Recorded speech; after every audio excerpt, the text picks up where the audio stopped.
Thank you very much, and permit me to thank you for meeting with us here today. Yesterday, as you would recall, the President was here and met with a number of persons yesterday as well as last night.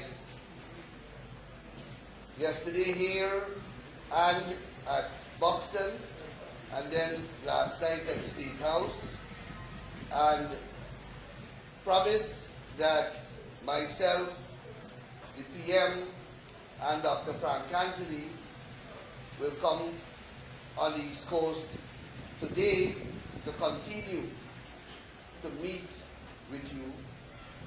We are meeting with you, but Dr. Anthony is in Enterprise.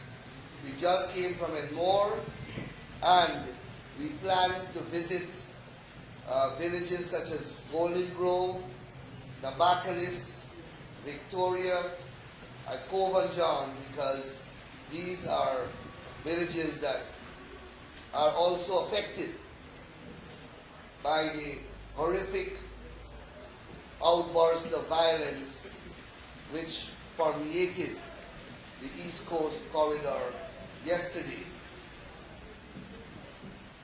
Permit me to say to you also that as the government, we certainly recognized the trauma, the pain, and the terror which you endured yesterday at the hands of a grouping.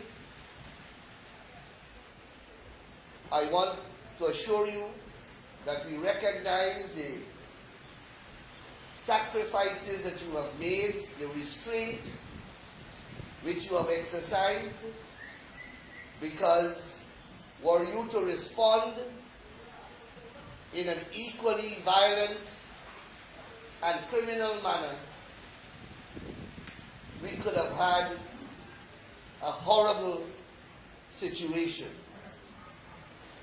However, that does not mean for one moment that the government and the state apparatus, including the investigative arm, the law enforcement arm, and the prosecutorial arm of the state, will not be engaged in its fullest, and that the law of our country will not be applied in full force. The government viewed what transpired as acts of criminality, centrally directed, organized with a political influence, and constitutes acts of domestic terrorism. This was not ordinary assault and battery and those ordinary offenses. What transpired there was intended to create terror and was to harm large sections of the Guyanese. We are not unaware also of attempts to create racially inspired and ethnically inspired violence yesterday and the days before. Attempts were made at various points along the East Coast corridor, as is evident on the destruction on the road, where that marauding gang attempted to incite and to encourage Afro-Guyanese across the coast to come out, so that the matter could have been much more disastrous than what we experienced and what we saw. We saw a total of, for example, 300 persons. But there was an attempt to incite and instigate thousands more. But those Guyanese remained in their villages and they did not join and did not participate in the unlawful concerted actions that we saw culminating here at Mon Repos. So I want to be very clear that we must not categorize recklessly and loosely. We are dealing with a band of persons who chose to orchestrate what we witnessed and perpetrated terror and violence and wanton destruction of property. And those are the persons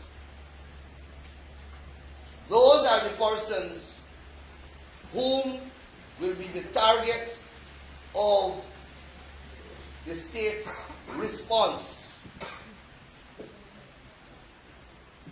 Now, what transpired there is not unconnected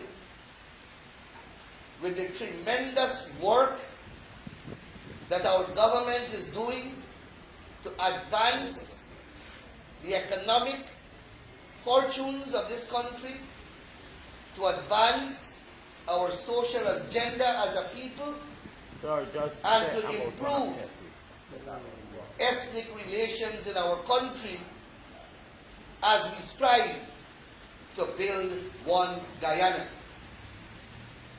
In fact, it is because of the tremendous success of the efforts of the government that was a causative factor in what we saw unfolding in that horrific manner. So you have political elements, some in the parliament, whom you saw inspiring and leading. Then you have some who are operating in cyberspace, on social media platforms, encouraging and inciting. And then we had the criminal elements that fell to that counseling.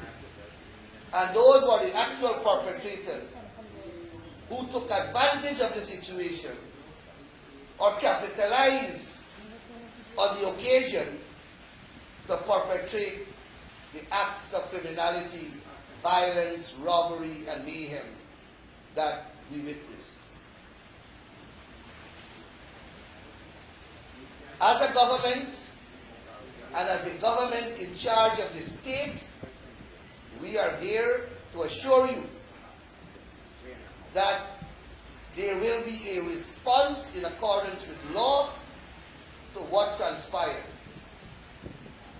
The state has a duty to maintain law and order in this country and to protect the citizens, all the citizens of this country, from violence and from criminal conduct. The government who is in charge of the state has a responsibility to ensure that the law enforcement agencies and the criminal justice system work to execute the law in the manner that the law is intended to be executed. The process has begun to gather the relevant evidence to accumulate all the camera footages that are available as the investigation continues, so that the law will be applied at the appropriate time. Now, I want to also say that the event that was said to ignite this violent explosion is one that also is being investigated in accordance with the law. The allegation is that a policeman shot a resident of Golden Grove. Now, because it's a policeman who is implicated, the law says that the investigation must be done in a specific manner. The police can't investigate the police. And the law appoints an organization called the Police Complaints Authority to investigate or supervise the investigation of this allegation. And special police officers are recruited and supervised by the chairman of that authority. Government can't get involved and instruct how this process must operate or direct a outcome. Civilized and democratic society do not operate in that fashion. Statutory and legal authorities are by law entitled to operate without political interference and direction, and they must produce results in accordance with law. That process is ongoing. You heard the President reported yesterday that the chairman of the authority says that a report will be handed down shortly. As a government, we are hoping that once that report is ready, whatever recommendations are contained in that report, they will be acted upon swiftly. And whoever have to be charged, if charges are required, and whatever the charges are, they will be instituted and prosecuted. But that, I believe, had very little to do with what transpired yesterday. Because I can bet my bottom dollar that of the people who were on the road yesterday creating the mayhem, 90% may not have even known the deceased person, in whose death they are prosecuting a case, according to them, for justice. I don't even think I know the people. And that is why I am persuaded to the view that there are ulterior design and machinations at play. We will ensure as a government that the law run its course. This is not the first time that the people of the East Coast would have had to endure this kind of violence and damage to property and criminal conduct. It can be that every time there is a perceived injustice, innocent Guyanese must be made to pay. What you or the people of Mon Repos, the people of all the communities on the East Coast had to do with the shooting of that man. You don't even know who the shooter is. And therefore you had nothing to do with that cause. Why then must you become the victim?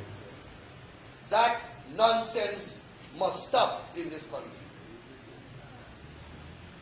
I am a lawyer. I appeared many, many times for victims of violence at the hands of the police, in cases where even death resulted. Not once did I advise the family or relatives or the victims that they must take the street and burn and beat and loot and violate the law. Not once. I took their case or cases, and in accordance with the law, I prosecuted cases for them in the courts, and I have won millions of dollars in compensation. And I must tell you also that the person, the policeman who is implicated, is still in police custody. He was never released from police custody. They went to the court and filed what is called an application for habeas corpus,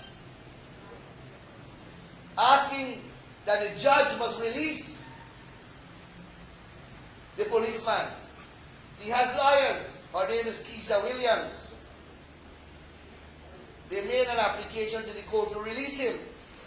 It is the Attorney General Chambers that appeared and opposed that application and informed the judge that the matter is still being investigated and that the man is under open arrest. Open arrest means that he is open arrest at the Tactical Service Unit in Mary Kingston, meaning that he is in police custody, but in that building where the Tactical Service Unit is housed. So this belief or rumor that eventually was spread and that allegedly caused the eruption was wrong. The man never left police custody, though his lawyers went to court and tried to get him out. So we want to assure you that the government will continue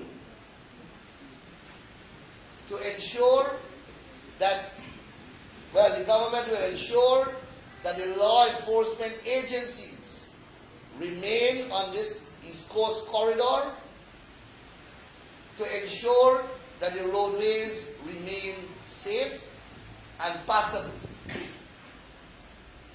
I understand that there was some attempt again this morning to block egress and ingress, and the police and the army in a joint operation had to remove whatever they put there to block the roads. There is heavy presence and continuous presence on the road to ensure that that does not reoccur. And once again, I want to assure you that the government will do all that is necessary to ensure that the harshest set of charges are instituted commensurate with the gravity of violence and criminality that was unleashed yesterday and days preceding. I must also tell you that you, if you feel that you wish to do so, can, as victims, if you are victims, take private actions. And I can advise you on that should you be inclined to move in that direction. Because you have that right too. You don't necessarily have to wait on the state apparatus. The law gives you a power to initiate actions available at the law, at law, to ensure that you yourself play an active hand to get justice in the matter. Because injustice or a fight for injustice can't lead to more injustice. And that is what they are claiming, that they were fighting for justice. So I just want to close by saying to you that we have to act with restraint, and I also should say to you, as I said to the people whom I addressed earlier, you have a right in law also to defend yourself and defend your property when you are under attack. I am not encouraging violence. I am not encouraging an irresponsible response. But speaking to you on the law, I should tell you that too. Just as you have a right in law to take your own criminal actions as well as civil actions against wrongdoings perpetrated against you. So I'll pause here because the Prime Minister will also have to speak. Thank you very much.